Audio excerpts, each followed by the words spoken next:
5 keys to rekindling attraction during separation. How to make your husband want you all the time. We're enjoying having this conversation with you in the comment area. Leave a question in the comment and we will address it. If it's more comfortable, you can send us an email to questions@lolaandola.com.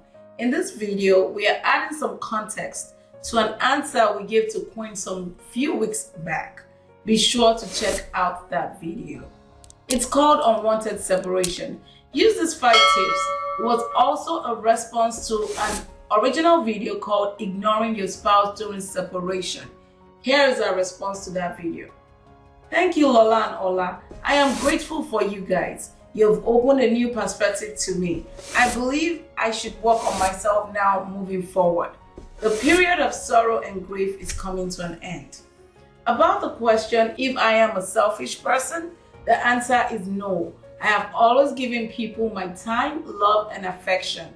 I'd rather love others first. I don't know how to only focus on me. It's not healthy. I'd rather give to those who need me. I've never put myself first, but look for the good of those around me.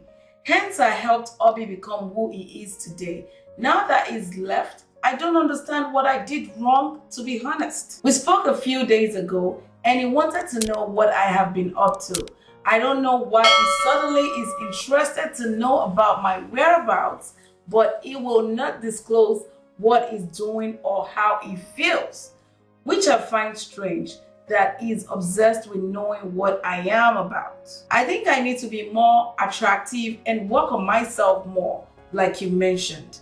I will revive my passions and allow time to heal, like they say. For now, I will focus on what makes me happy and keeps me focused. I believe he's still my husband. I am also going to download your free book now. Queen. So here we go. To add some context to Queen's comment, we have created 5 keys to rekindling attraction from a seduction standpoint during a separation. Let's get into it. Key number 5. The heart of obsession. As always, this is easier said than done, but it's a simple concept. What makes it complex is the complex human mind. When you experience rejection at any level, it breeds obsession and anxiety. But when you are able to garnish some self-control and back off just a little bit, you can successfully transfer that obsession and anxiety to the other party. It also depends on how much damage may have occurred during the breakdown of the relationship. If your separated spouse is not the exception minority with no emotional blood flowing in their vein, this works 100% of the time. So it's pretty normal for the obsession to flip to the other side when you take time to back off and allow nature to take its course. If your partner needs space, things are bad already, and you probably need more space than you realize. Key number 4. Don't fake the flip. So I want you to allow the obsession and the anxiety to flip from you to your partner naturally and organically. There are gurus out there teaching people to fake it. You can't afford to fake this stuff because that would be a lie, and that would typically mean you have to keep lying to cover up lies. It's not worth it because it's too much energy trying to keep up with it. It needs to be organic, and this awareness right here will make it a little hard. But the way to mitigate that is to really take this rare advantage of time apart to build yourself in every way you can think of. Physically, emotionally, and spiritually. Leave very little room to sit around and allow your mind to wander around about things you can't control, such as sorrow and grief. If you can do it, that's obviously time spent away from obsessing over your estranged partner, and that much time for them to start wondering about what you are up to. That's literally a form of attraction. It's organic and natural, and prove that you can potentially rekindle attraction in a healthy way so that you can embrace it when you are ready. Key number 3. Don't run on an empty cup. As Queen just acknowledged, You can't afford to pour love into others from an empty cup. It will only drain your energy. Yes, we advocate for focusing on giving in a healthy relationship and not the falsehood of the give and take ideology that a bunch of selfish people are running around with on social media. But please, do not take us out of context. You simply cannot give what you don't already have. We get this question all the time. You're telling us to just give. But what if we are giving so much that the other person is not reciprocating? Good question. But there is no better way to tell me that you're not giving anything to yourself. You're emptying out yourself to your partner. That's the only way you can have time to notice that they don't reciprocate. But you're not necessarily wrong.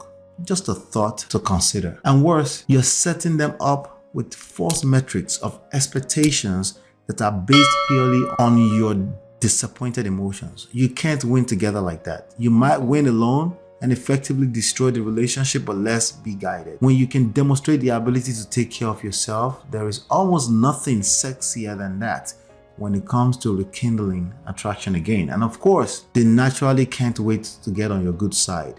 Key number 2. Be indifferent. Once you've managed to organically flip that obsession and anxiety over to the other side, do not prematurely engage. Sure, it's attractive, but it needs to be tested with time and persistence, which must be demonstrated on all sides. Don't play games with this if you haven't gone through an outright rejection from your spouse. That will make it fake, manipulative, and can backfire badly. But in the case of what Queen described, she needs to disconnect as much as possible from wondering what she did wrong and why he is suddenly obsessed. The bottom line is that he's obsessed because that's attraction at play, but most importantly, how she responds to it needs to showcase indifference. What that means is that how you feel is neither here or there. You are okay with whatever the outcome is, and you will take your time because you're busy learning how to take care of yourself. It might drive one or both of you wild, but the attraction needs to be tested for strength because there is a real reason why a separation became reality in the first place. It doesn't matter if you are the man or woman. The same attraction principle is applicable if you are feeling the emotions of rejection. You can re-engage your seduction power and redirect the curse. Key number 1. Self-love is still key. What if you lost your partner forever? Yeah, what if? If you can't handle that reality in your mind right now, it's probably showing as needy behavior on the surface. That's not sexy.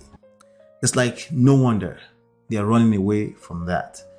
The moment they can see that you are capable of loving yourself adequately, they will always regret a decision of not working on your relationship. That self-love will attract a better companionship to you with or without your spouse.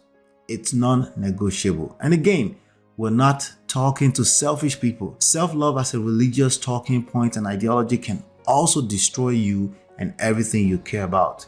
We're speaking from experience. We share our own story inside the book, Get My Marriage Back, which you can download for free at www.getmymarriageback.com. Please support this video by hitting the thumbs up and share with us below what you'd like us to cover on the next video.